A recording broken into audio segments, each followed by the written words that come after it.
রাজার ঘরে ছোট রানী এলো পদ্মাবতী,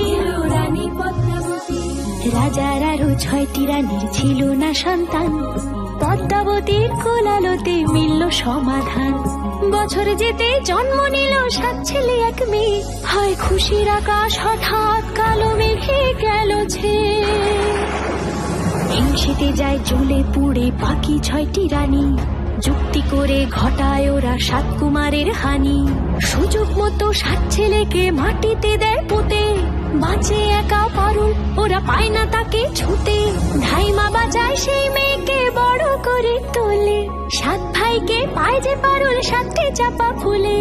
এত কিছুর পরেও রাজার বিপদ যে কাটে না, সূর্য নগরে সুখের সূর্য আর ওঠে না। হিংসা বিবাদ বিচ্ছেদ আর প্রেমের কাহিনীতে পারুল বোন কি পারবে 7 ভাই চম্পাকে জাগাতে।